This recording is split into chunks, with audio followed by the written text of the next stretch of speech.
Shalom, shalom, shalom.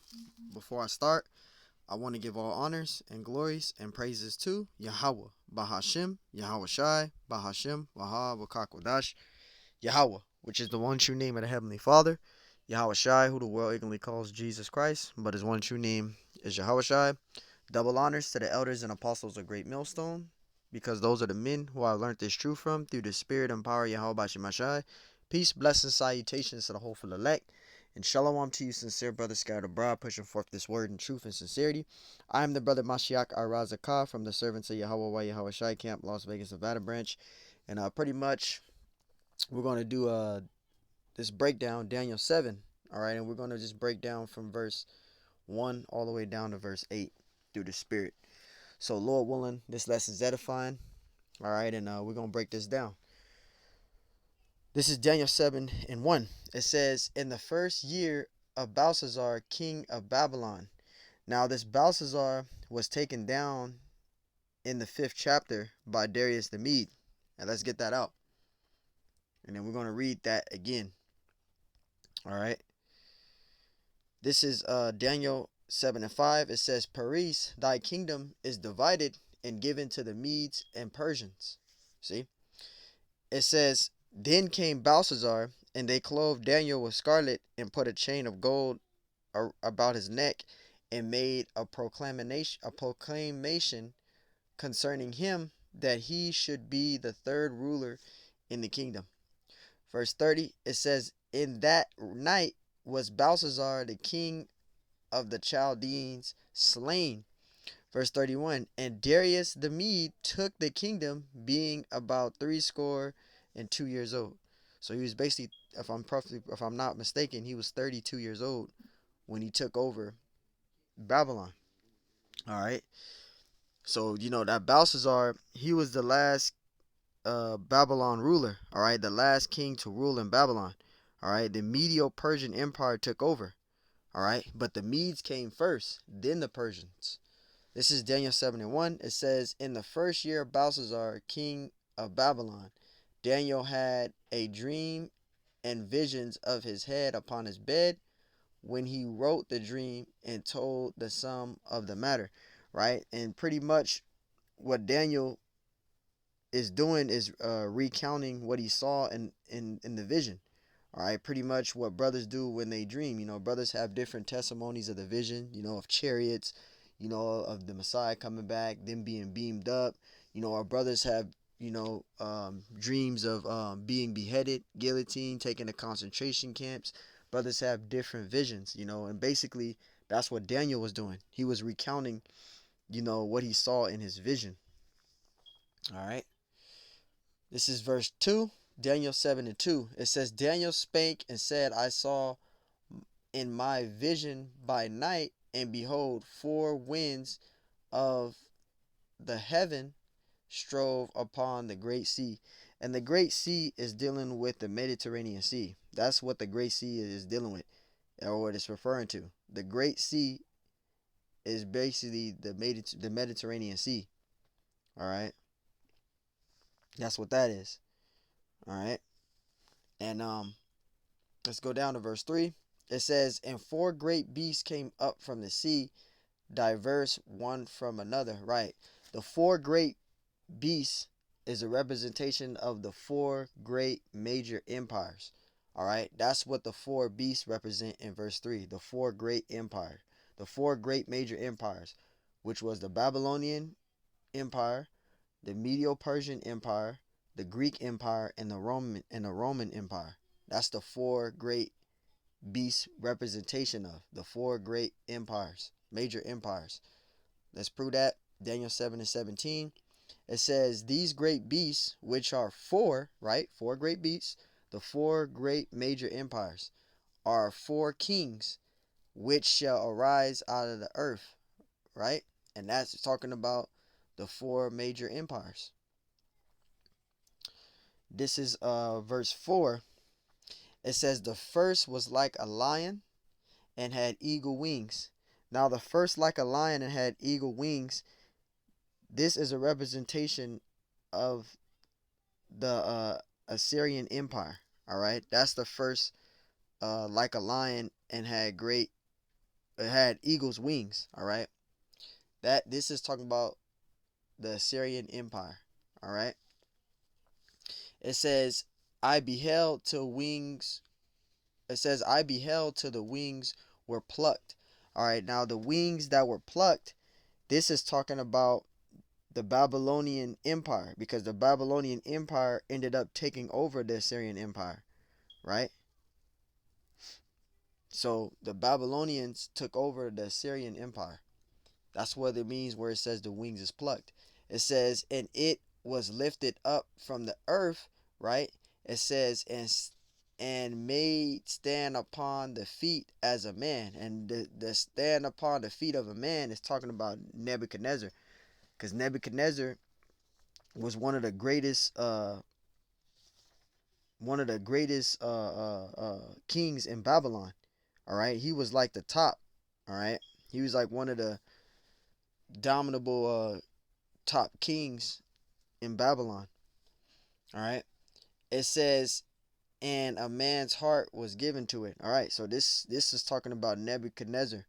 All right, Nebuchadnezzar was one of the top rulers. So this is a representation of the Babylonian Empire. When it says, I beheld till the wings were plucked, and it was lifted up from the earth, and made stand upon the feet as a man, which is talking about Nebuchadnezzar, and a man's heart was given to it. This was talking about the Babylonian Empire. The Babylonians took over the Assyrian Empire. All right. Verse 5. So that's one empire. All right. The Assyrian Empire and then the Babylonian Empire. That's one empire. All right. So you won't get confused. That's one empire. All right. Now we're going into the second empire. All right. This is Daniel 7 and 5. And behold, another beast, a second. See, this is the second empire. All right. This is the second beast, the second empire. And behold, another beast, a second, like a bear. All right. Now, the second empire is a representation of the Medo-Persian Empire. Now, the Medes came first, all right, and the Persians came later. But the Persians had a greater portion of the kingdom because they were mightier. So right here, where we're getting into right here, where it says, and it had, I mean, and it raised up itself on one side, it was because they were mightier. All right, they had a greater portion of the kingdom because they were mightier. So right here, where it says they raised up themselves on one side, all right. So the Medes came first, then the Persians came, all right. So when the Persian Empire came and they became more exalt higher, all right. You can read about that in Daniel the 8th chapter, because Daniel the 8th chapter goes into that. So the Medes came, but the Persians came after. The Persians were mightier. All right, the Persians were mightier. They had a greater portion of the kingdom. All right. So this second empire is talking about the Medo-Persian Empire. It says, and it had three ribs in the mouth of it between the teeth. Right, the teeth of it. And the teeth of it is basically the three ribs is going into the representation of the three areas that were conquered. All right, but it's also representation of the directions. All right, the directions. All right, because they came from the east. Right, they conquered towards the west, they conquered towards the north, and they conquered towards the south. All right, and it says, and they said thus unto it, arise and devour much flesh, because the Medo-Persian Empire conquered many regions. That's why. All right, they conquered many regions. All right, it was a very great empire. All right, they had many different mercenaries from different nations back then. It was like it was what is the word? It was lunacy. Lunacy. In other words, lunacy. All right, to come up against that empire at that time, it was like insanity to come up against them. You know, so that's what that's going into. Verse 6. All right, and we're going to read into verse 6. It says, Daniel 7 and 6. It says, After this I beheld, and lo, another like a leopard. All right, and the leopard is a representation of Alexander the Greek. All right, that's what the leopard was. All right, plus the Greek Empire, because he was like the head. All right, he was like one of the he was the one that conquered all those nations back then. All right, and the whole realm. All right, and the known world back then, was under the grip, under his power. All right, so you had that period, what they call the Hellenization, right? The beast and had the four heads, which we're going into right now. It says which had upon back. It says which had upon the back of the four wings of a fowl. It says the beast had also four heads, and the four heads is a representation of the four generals. All right, is a representation of Alexander the Greeks, his four generals. All right, but he had many generals, but there were the main. Those are the main ones, the main four. All right, and it says it says and dominion was given unto it. Right, so uh the four beasts, the four heads that you see here is basically a representation of the four generals. All right, and that's what that's talking about. This is Daniel 7 and 7. This is Daniel 7 and we're going to read verse 7. It says, And after this I saw in the night visions, and behold, a fourth beast, dreadful and terrible. All right, so when you go up to verse 6, this was going into the third empire. All right, this was the third empire right here. Verse 7 is going into the fourth empire. And that's what we're going into, the fourth empire, which is the fourth beast. It says, After this I saw in the night visions, and behold, a fourth beast, dreadful and terrible, and strong exceedingly, and it had great iron teeth. Right?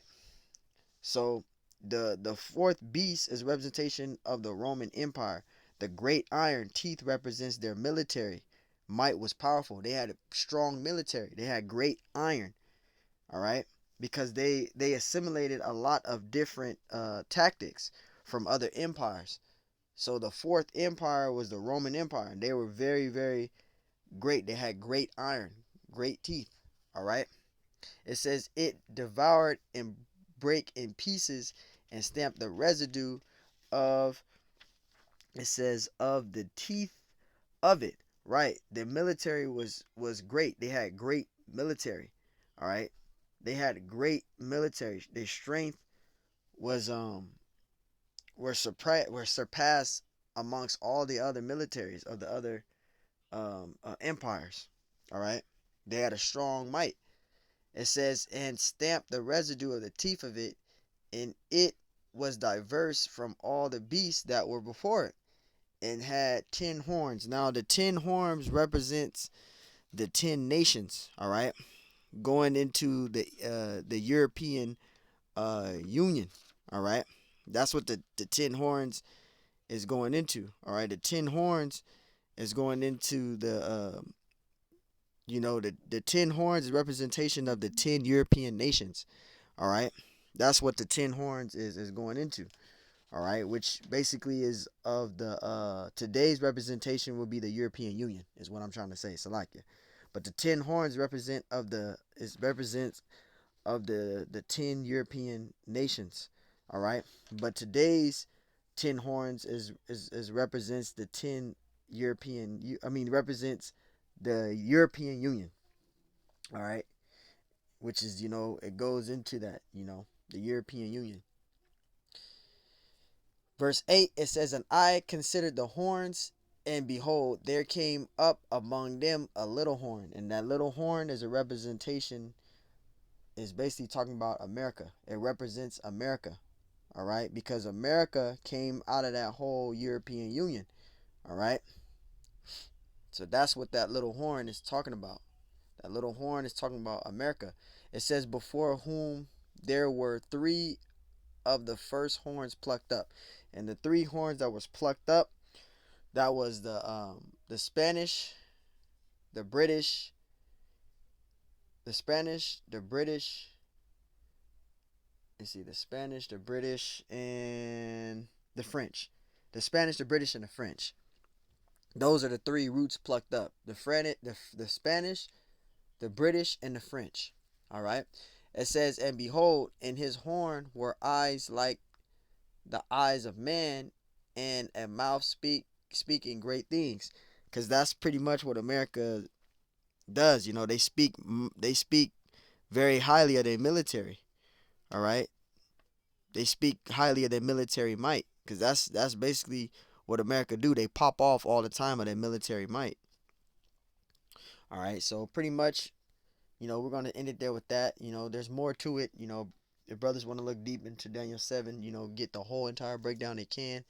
But, through the Spirit, I broke it down from Daniel 7 all the way down to 8. And Lord willing, this lesson was edifying.